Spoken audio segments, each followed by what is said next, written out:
All right. Hello. Good morning, fellas. Back from the holiday break, and it's time to reset and get after it. Hope everybody's doing well. If you're live with me, drop where you're headed today and what trade you're repping. If you're catching the replay, you're still part of this crew. Everybody doing good this morning? Everybody have a nice Labor Day weekend with your family? Yep. Here I am in Paradise, Kentucky. I'm on a project, and I got to be kind of quiet this morning. I'm in a hotel room here nearby the job site, and I don't want to bother anybody, so I'll keep it kind of low key this morning. Hope everybody's doing good. Um, just wanted to check in. I I was at the sister's house last week, so I didn't get and it was a holiday and all kinds of things, and I was way out on the farm, so I didn't get a chance to visit with you guys. But I'm here today. I am here today and ready to get after it. Anyway, good morning, fellas. Good to be back from the holiday break, and it's time to reset and time to get after it. Uh, if you're live, let me know where you're headed today and what trade you're in, so that we can share it with everybody. Um, if you're catching the replay later on, you're still part of the crew. Today's theme is we're going to continue, developing a strong safety culture. And we're going to get practical. We're going to be talking about housekeeping and scaffolding. Word of the week. Word of the week is culture. Now, there's all kinds of ways that the word culture are used. You're this part of it, you're this culture, you're that culture, your cultural heritage, and all that stuff. But what I'm talking about this morning is something totally different. Uh, and culture doesn't come from a poster on the wall. It and it doesn't necessarily come from what you're being told on the television or you hear on the television set. I know guys like us, we're not likely to be told anything. We have our own opinions and things like that. But it comes from what we do every day, how we live our lives, how we do things every day. That's where culture comes from. Uh, I hadn't been up very. It's 3:30 or it's 4 o'clock in the morning where I'm at, so I've been up a little bit earlier than normal. So if I'm dragging along, y'all forgive me. Um, a strong safety culture is built when everybody buys in. Uh, you know, Cleaning up after each, keeping a clean job site, looking out for each other, making sure everybody's safe, inspecting our gear, and holding each other accountable. Uh, when housekeeping, and let's just take one aspect of it. When housekeeping is tight, when the job looks good, uh, the whole job runs smoother. Uh, when everybody knows how to inspect the scaffolding, and it's been documented, but everybody knows how to inspect the scaffolding. Nobody has to wonder if the climb is safe. We have more confidence when everybody is scaffolding confident, competent.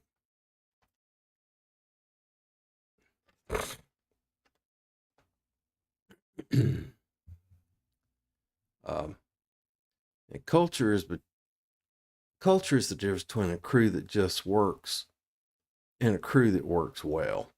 Uh, I've been around this business quite a while, and that's one thing that I have observed over my tenure is that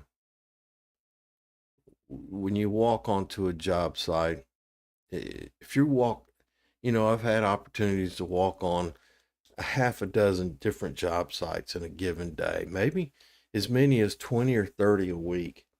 And it's always visible when you see that you have a crew that's a team versus just a bunch of guys that get together and call themselves a crew and perform a job.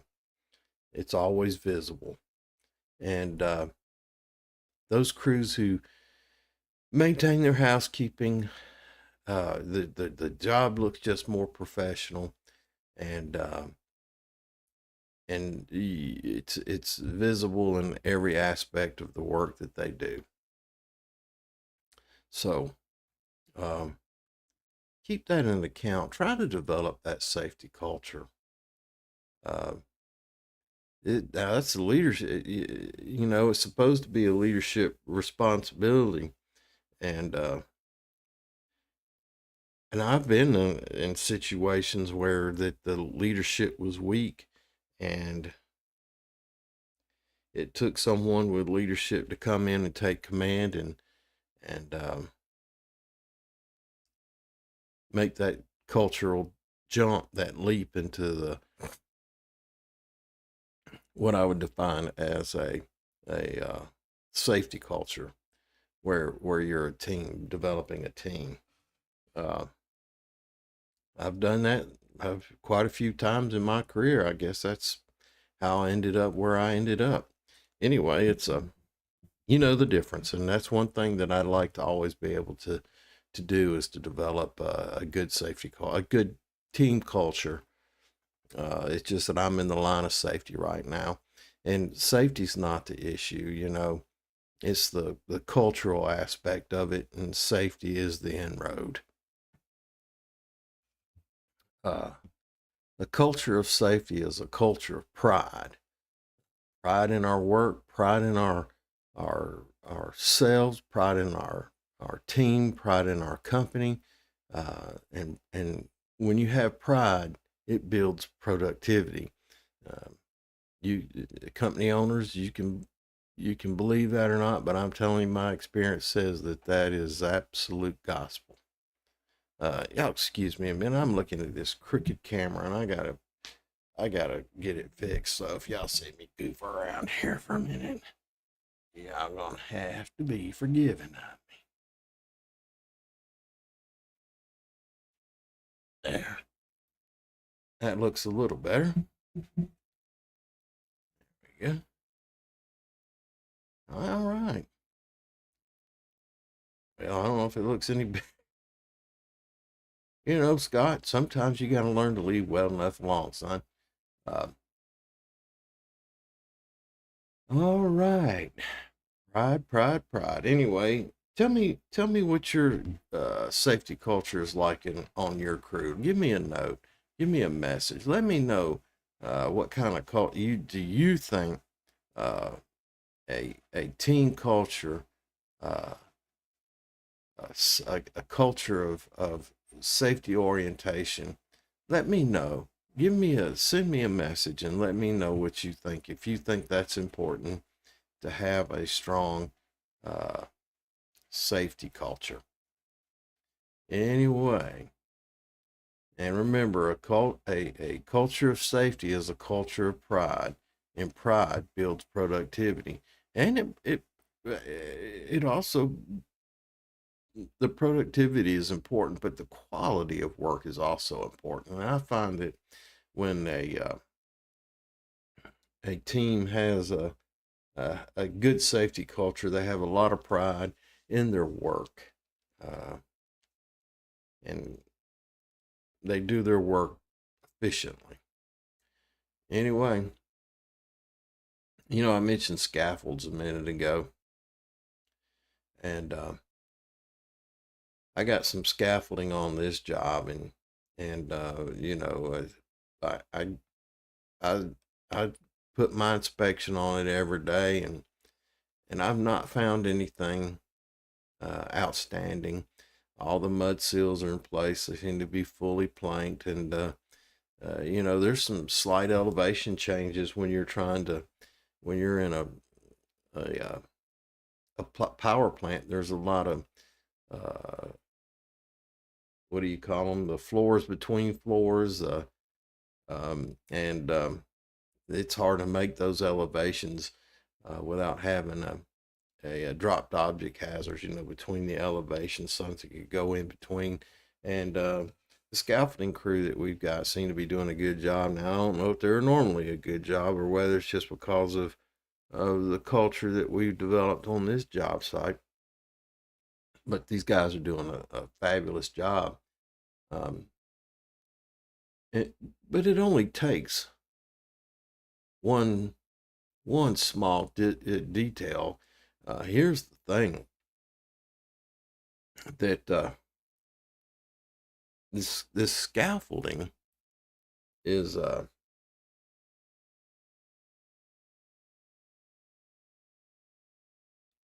being contained, and when you're dealing with containment for asbestos removal, there's a lot of plastic, and you don't know whether a bad component has been excluded outside of the plastic, or uh, the you just don't know. So we have to make double sure that we're inspecting our scaffolding. As a rule, check your base plates, solid, not sitting on trash or mud. Now, fortunately, on this project, it's sitting on steel flooring, uh, and and they put the mud seals down, so it's a relatively solid and level surface for these guys to start with. So that's a fortunate aspect of it. But when you're working on a scaffolding, uh, if it's outside on the outside of a building, there could be changes in elevations, uh, and that has to be adjusted through the use of uh, adjustable legs and setting the pins right. Make sure the pins are correct. Make sure it's every base plate is sitting on a mud seal, and it can handle the weight of the scaffolding. I've worked off 5-story scaffolding, 10-story scaffolding, and it was in a on a dirt base. So make sure that you've checked those base plates and it's solid, not sitting on mud or trash. Yeah, you do have mud plates, but double check and make sure it's solid under there. Make sure the pins are locked and the guardrails are secure. Um, I had and it takes time. And to be productive, sometimes you need to appoint a guy to come in a little early and do the scaffold inspection.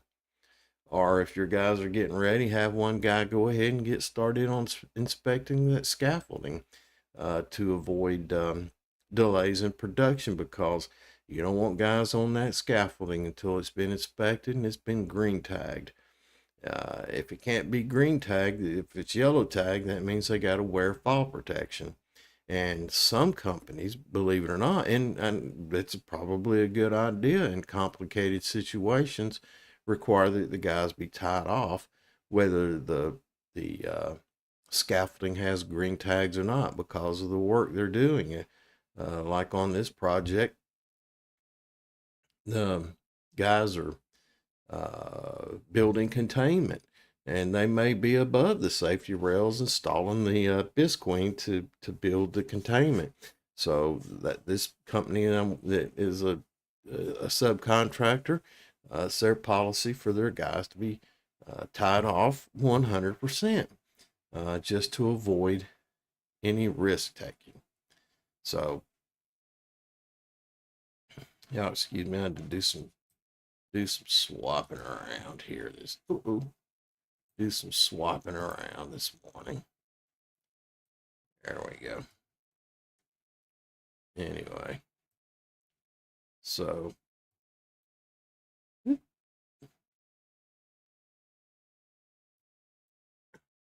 any yeah, having to do some moving around of plates here, plates, windows, whatever you want to call them. Trying to make it easy on me so I can maintain better eye contact with you guys and make sure the stream is healthy and all that good stuff. Anyway, if you're out there and you're tuned in, leave me a comment. Let me know what you think. Let me know where you're headed. Let me know what kind of work you're in. Right now, we're talking about scaffolding. But anyway, make sure the guardrails are secured. Planks. See very little planks now. Most I see is metal scaffolding or aluminum scaffolding boards, and they're far more secure than the old-fashioned uh, planks were. A lot stronger too as well. But make sure they're in position and there's no big openings in them for dropped objects to get through. Make sure the access ladders are properly secured to the scaffolding. I saw some the other day that was a little shaky. It was a misfit of some type in alignment, and we had to make some corrections on that to get those things a little tighter. Nothing like climbing up a 20-foot ladder with it going ooh, wobble wobble wobble on you, and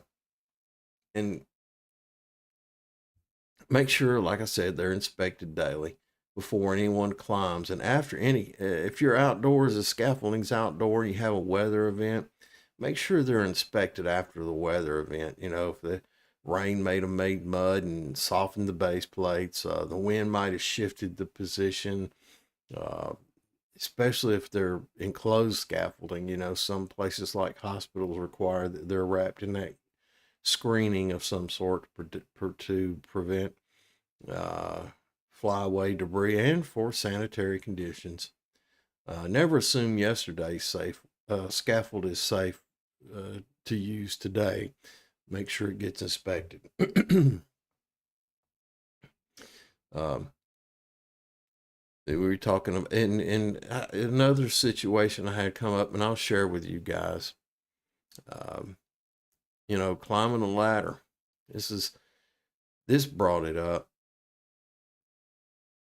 Uh, you know, if you're climbing a ladder, you got to maintain 3 points contact. And when you're climbing a scaffolding, same holds true. You've got to maintain 3 points of contact. And I was on the job site the other day, and there was a guy climbing the scaffolding, and he had some plastic in this arm and climbing that scaffolding without 3 points of contact. Uh, Called him out on it. We had to called him out on it. Got with his supervisor. We just don't want him to fall. So if you've got to get stuff to the next level, use buckets and ropes and tie stuff, you know, and bring it up by rope. That's what you got to do to bring stuff safely up a scaffolding. We don't want you to fall. You know, this guy was young and agile, and I get it. You're a strong young man, but that one missed grip, buddy, and it could be a long way down, and you're going to be injured if not something worse. So make sure that you're uh, safe with that. And this camera still looks crooked to me, don't it? It look crooked to y'all? Let me check it against the ceiling. Hold on a minute. That's a little off. Anyway, y'all tell me if it looks too bad. I'm going to leave it like it is. Anyway, so you wouldn't climb a ladder with a broken rung. Treat your scaffolding the same way. Let's see. All right. Here's a job site challenge, and it's the same as last week. Uh, being on time. Excuse me, I still waking up. timeliness. You know, showing up on time is more than punching a clock. It's about respect for the crew. If you got a crew of 10 men and two guys show up, and you're supposed to start your safety meeting at 6:30, and two guys show up late, one maybe 3 minutes late and another one 7 minutes late, um, it's a bad reflection on the crew. And if the GC is standing there and you show up and you got a crew that does that on a regular basis, and you got other crews that show up regularly on time, what do you think you look like? How do you think you look? I'm, I'm sorry, the camera's driving me crazy, but what do y'all think y'all look like when there's so many people showing up on time, and you've got two guys that consistently show up late? So timeliness, if one person shows up late, the whole operation slows. On the flip side, a timely crew gets the work done safer, cleaner, and earns a solid reputation. What kind of reputation do you want as an individual and as a crew and as for the company you represent? Um, you know, Being timely is also about preparation. Uh, are your tools ready? Has your PPE been checked? Is the gear inspected before the shift starts? All those things make a solid difference. Uh, and it's sometimes it's not about the pay. Sometimes it's about the reputation. Those are the kind of things that it, as many job sites as I've been on in my life, uh, those professionals, they're ready to go to work. And I don't care if you're a wheelbarrow pusher or a maintenance guy or a welder. You all should take the opinion of yourself that you're a professional, and showing up on time, uh, having your equipment ready to go. That shows a level of professionalism that everybody sees. And it's a good practice. It makes you look like a professional, makes your crew look professional. It makes your job look the impression. You can do a good job, but if your approach and your attitude is not there, then it's perceived as not being a good job. It's all about developing a perceptions that people have of you, and it all starts with the perception you have of yourself. So get to work on time, be ready to go. Uh, don't be standing around yawning, being disrupted. I still got to fix this camera. Y'all, I'm sorry. It's early in the morning and it's just driving me crazy. Been crazy.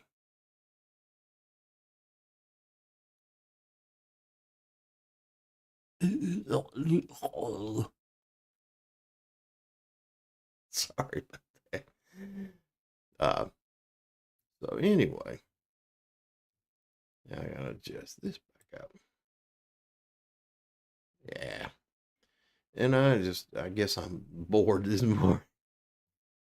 Yeah. I'm on the road, man. I'm not used to this. I normally have my studio set up, but uh, I got to be on the job site at 5:30. It's 4:30 local time. I'm doing this live stream, and I've got the camera and mobile lights and all this stuff set up. But every day I have to break this down and take it to work. Uh, Fortunately, I was here. Well, unfortunately, I was here all weekend, and I had an opportunity to get my other work done. So me and Pluriforia scripted, uh, and I've recorded, edited all my work. My other two videos or four videos that I get done every week for publication. Got it all done over the weekend. And so now I'm a little on relief. Got up and talking to you guys, and So I'll be here on this job site through Thursday. I got a live stream on Thursday night that I do, and Friday morning uh, at 4. I'll be rolling out here by 4. Be home by hopefully 10 or 11 o'clock on Friday, and have the weekend off and travel back on Monday. So I'm going to have a weekend at home. I don't know what kind of chores are waiting on me when I get home. I hope not very many. My wife has cut the grass. Bless you for cutting the grass for me. That's normally my job. And she's done it the past couple of times, and we, cut it every other week or so. And I've been out, you know, voluntolding. That I love getting out working with folks. It's a great opportunity to reconnect with the guys, the guys in the field, guys on the ground, the boots on the ground, being part of that, and I really enjoy it. But it brought me back to the realization of how hard you guys work out there every day.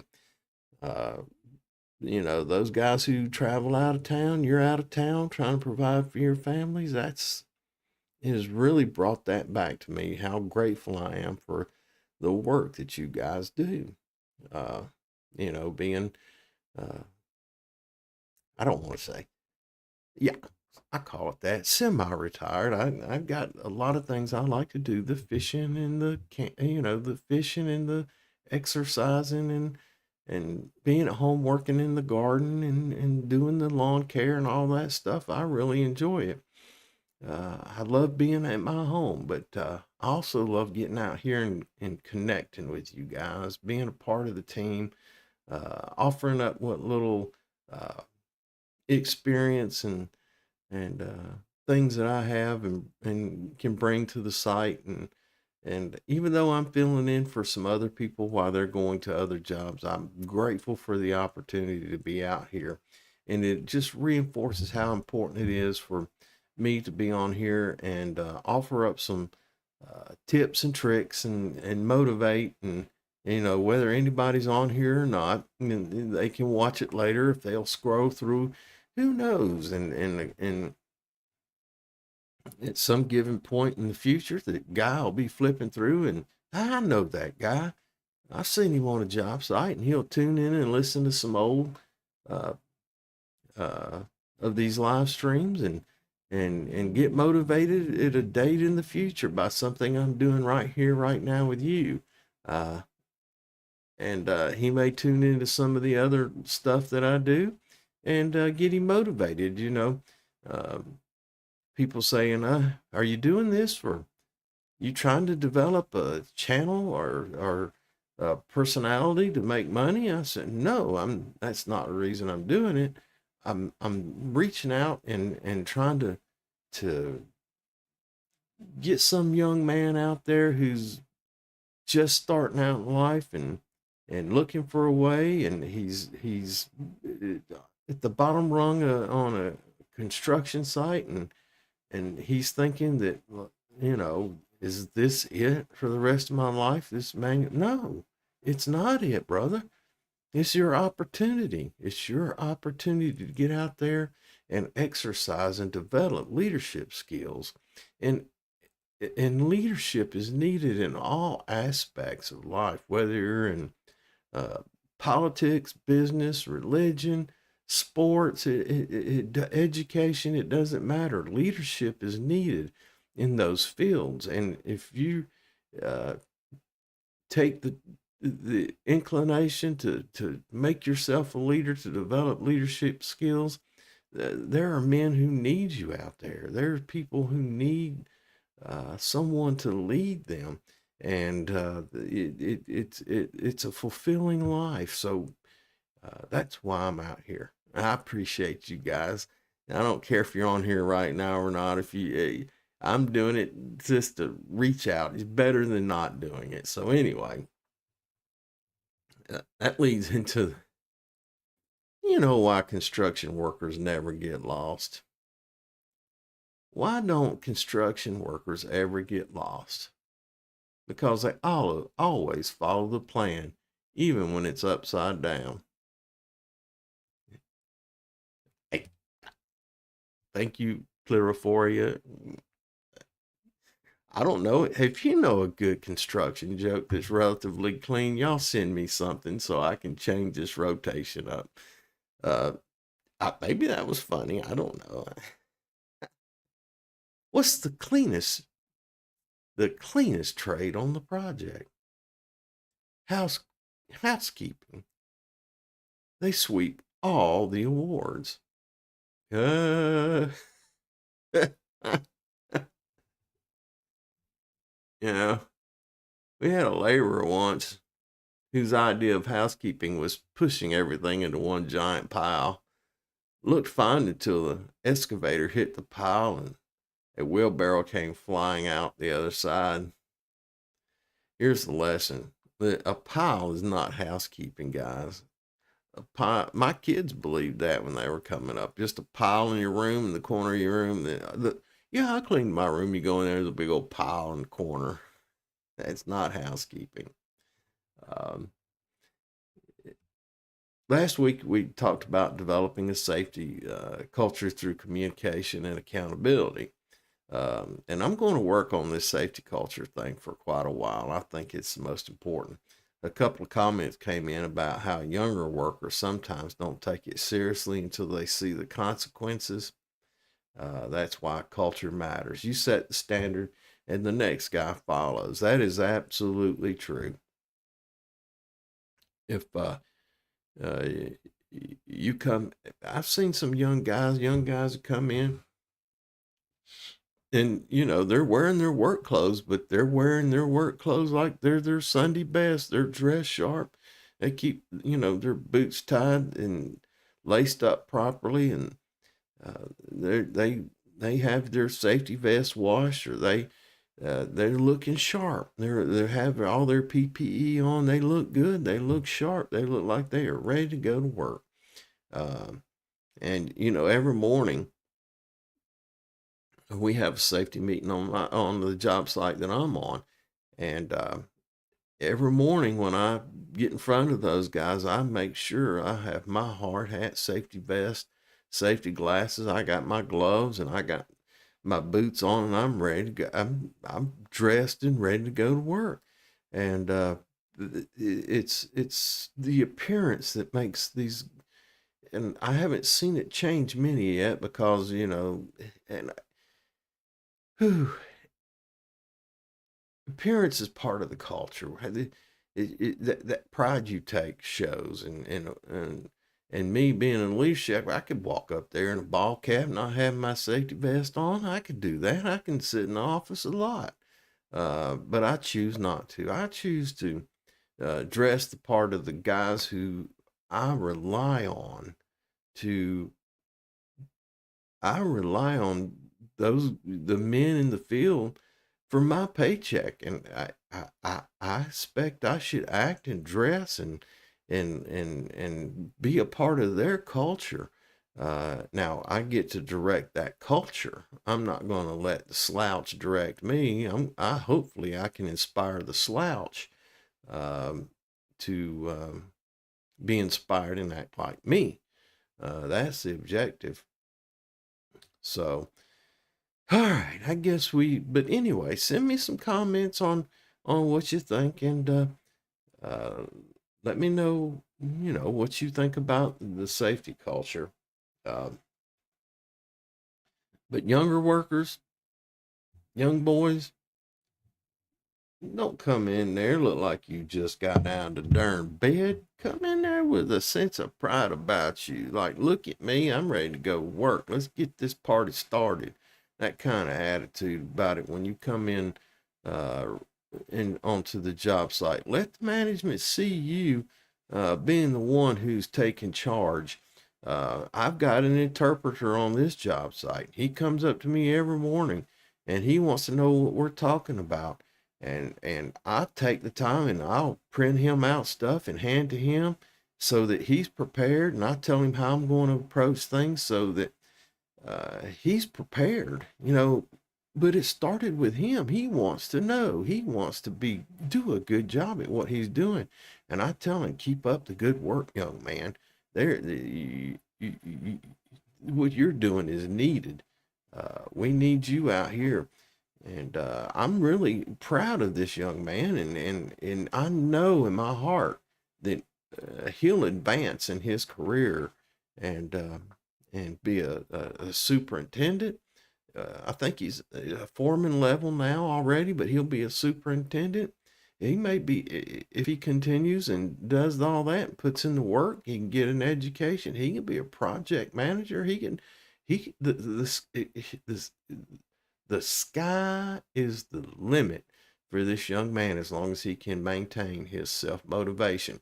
And I'll do everything I can to help him maintain his self motivation to achieve his goals. And that's the kind of thing we need. And if he can develop that safety culture and he's working on his communication skills and he's being accountable for the things that he does every day, I'll do anything that I can to help get him to where he wants to be. And that's a valuable lesson to anybody listening to this.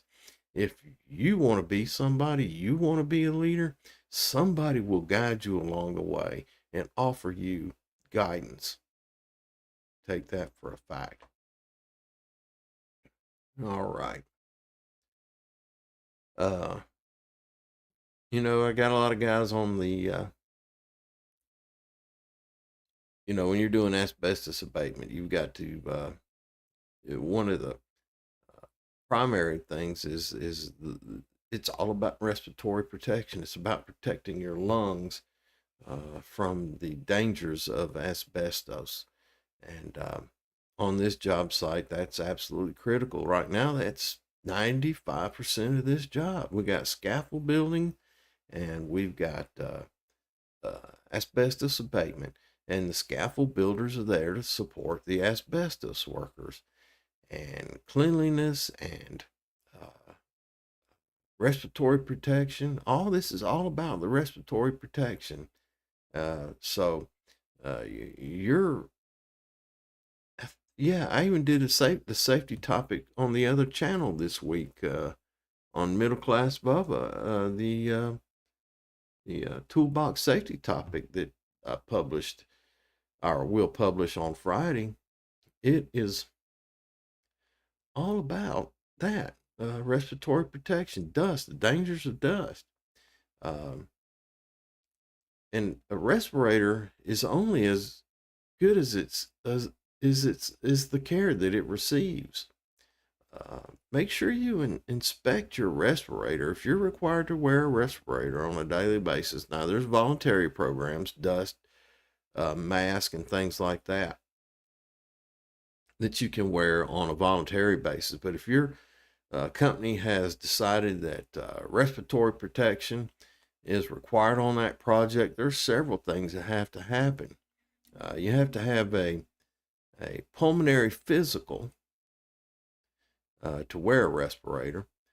And that happens in a couple different things. You could go to the clinic, and then your employer has to pay for this, so it's not an expense out of your pocket. Your employer pays for it.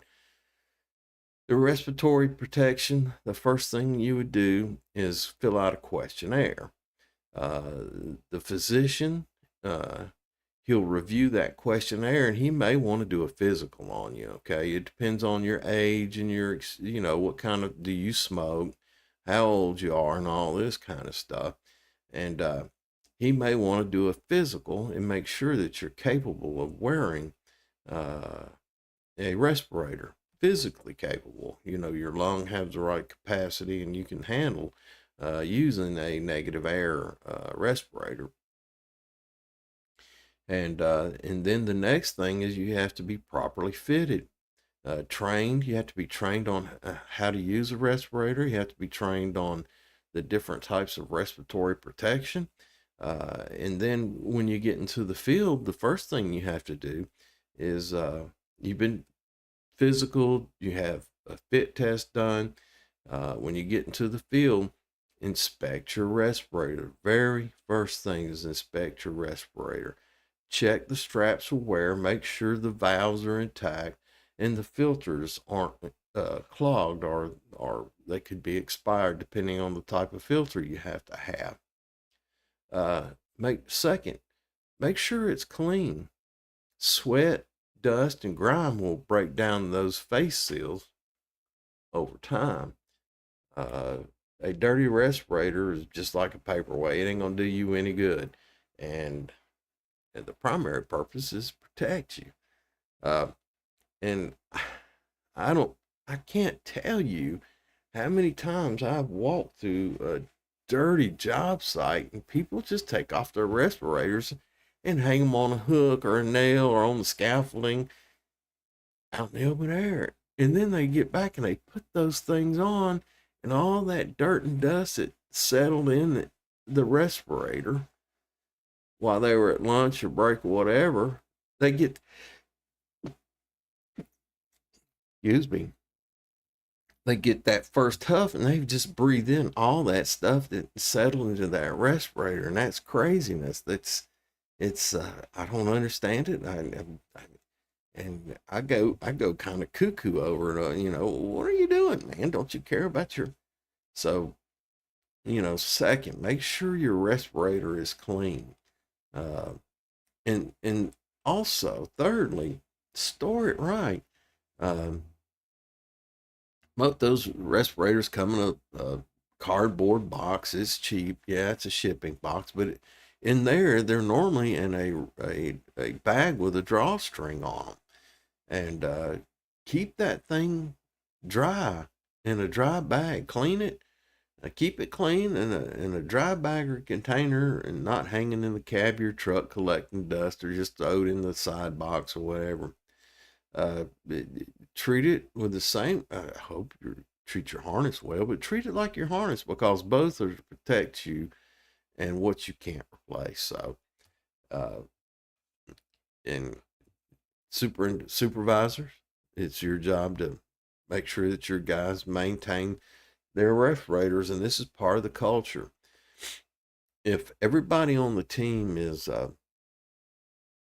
properly maintaining their respirators, uh, and then the new guy comes in and he's kind of new. He's never worn a respirator, but he's been physically fit. He's been physically tested, and he's been fit tested and all this stuff. And he's coming on the job site, and he sees that you take care of that respirator, knowing that it's very important for the protection of your lungs.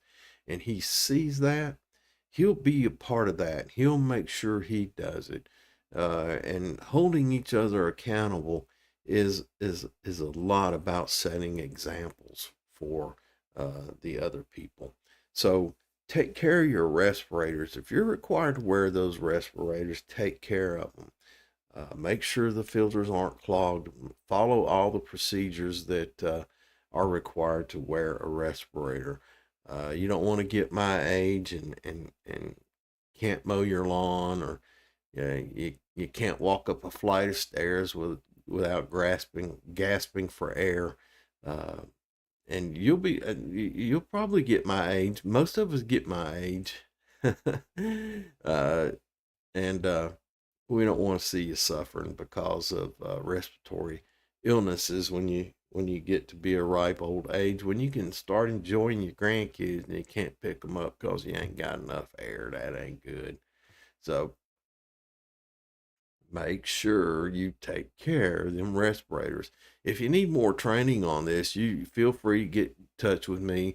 Send me an email message, or send me a, a message on this live stream, and I'll get you information on proper training and proper maintenance of your respirator. And if you need, you know, uh, what type of scenarios you would need a respirator and you're not sure about that, uh,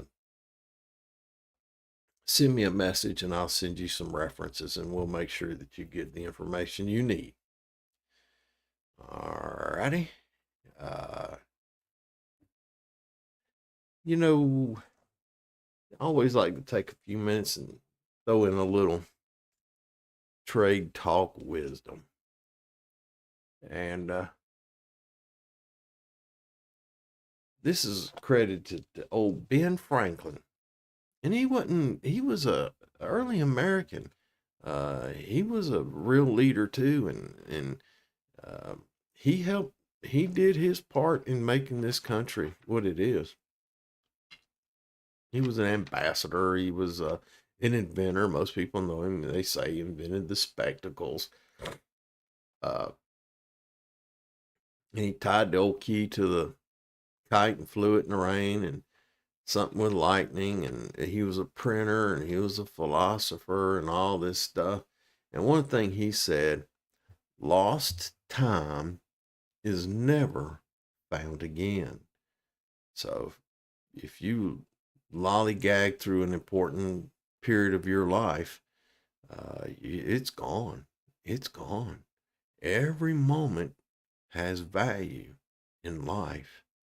And what you do with your moments in life brings you to where you are right now. And I piddled away some life, and everybody has. But if you're aware of that and you're conscious of it, you'll have a tendency to respect time for what it is, and it is limited. Believe me. Show up late, and you can't buy that time back.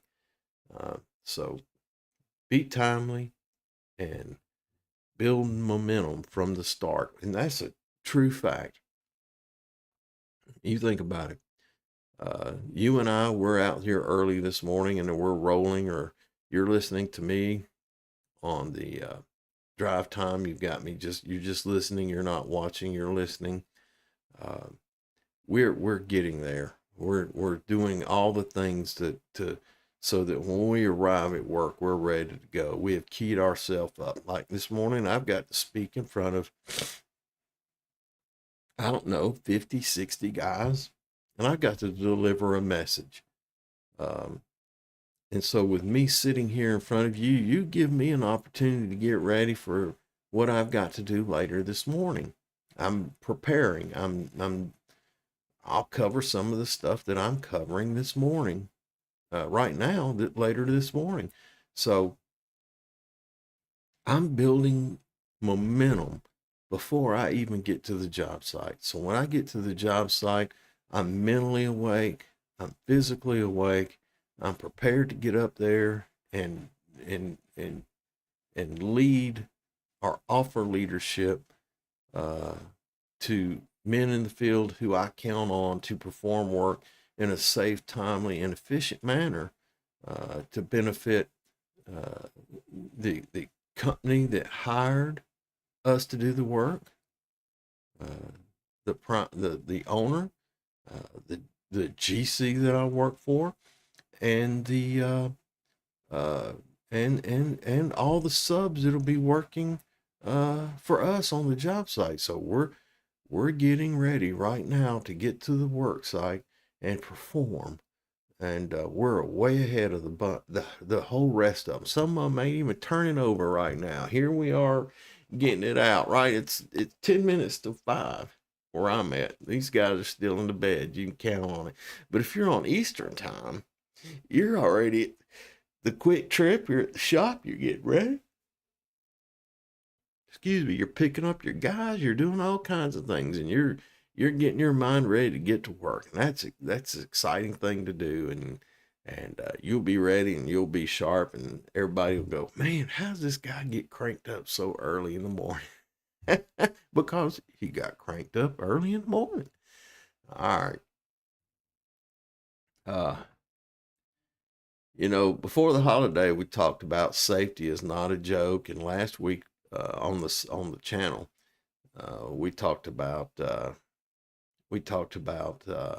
noise and hearing protection. Y'all check out that video. And this week, we're talking about dust and respiratory protection. So make sure you check out the channel because listen, your lungs on a construction site, your lungs are exposed to everything. And you can brush off that dust that gets on the outside, but you can't brush it out once it gets in you. It settles. Some of that stuff's going to be with you for the rest of your life. It gets in there and it scars your lungs, it damages your lungs. Maybe not significantly. Now, something major could happen and get some lung damage, but typically it's a long term thing.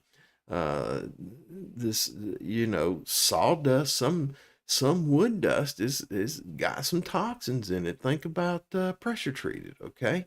And it's not the heavy stuff that you can see. There are micro uh, dust and sawdust that come off that get into your lungs, and some of that stuff settles and don't get out.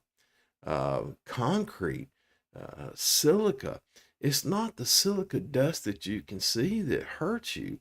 Yeah, that's heavy. That's big. Your sinuses will filter that out.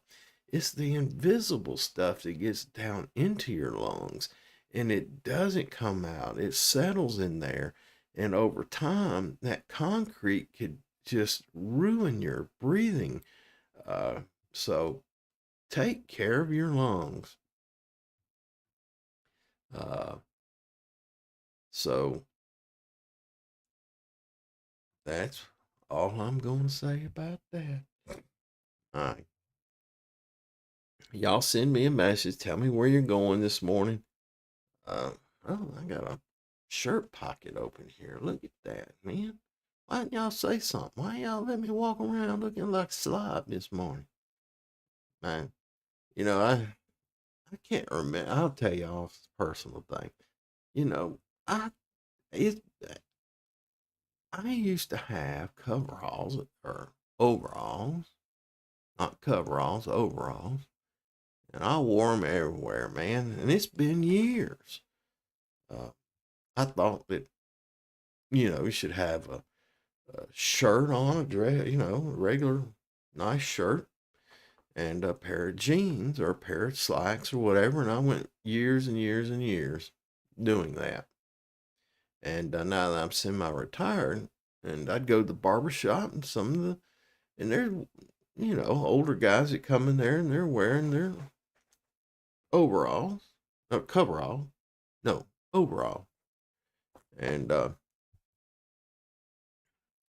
they wear a shirt on them. I thought, man, that's a real nice. I like the way that looks, and it keeps the front of your shirt clean because I got a little bit of belly, and I'm leaning over something all the time, scrubbing on stuff, and it gets your shirts dirty and get them wore out around the middle. And I said, I need to start doing that. So I went out and bought me some. What do y'all think? Tell me, what do y'all think about these? Think I'm making? Does this make me look bad? Anyway, I'm undecided. I was at the Rural King. I told you a story. I drove off and man, I'm not in focus, am I? What's the matter with this camera? Image.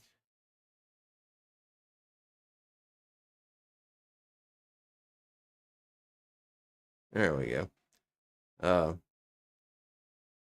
Anyway, last week I went to visit the sister, and I drove off and left my shirts and pants, my hang-up clothes. So I had to go to the Rural King. I bought a pair of jeans, and they had these on sale, and I bought a pair because I thought I'd give them a try. And I've worn them a couple times already, and I think I'm going to like them. So anyway, I don't. I just thought I'd share that with you. But this is the first time today that I'll be wearing them to a job site, and I'm half expecting some glances, some comments, but you know what? You got to be willing to take them if you're going to be a leader in style, just like leadership in work. If you're going to be a leader in style, you got to be willing to take a little ridicule until everybody else decides, hey, that's a pretty good fashion statement. I think let's make wearing overalls or coveralls overalls. Let's make wearing overalls fashionable again. Y'all join me in that. Let's see if we can't. There, I wanted to get a pair out of Oklahoma, Roundhouse. They're American manufacturers, and the next pair I order, I'm definitely going to get from Roundhouse. These are Rural King. They're labeled Rural King.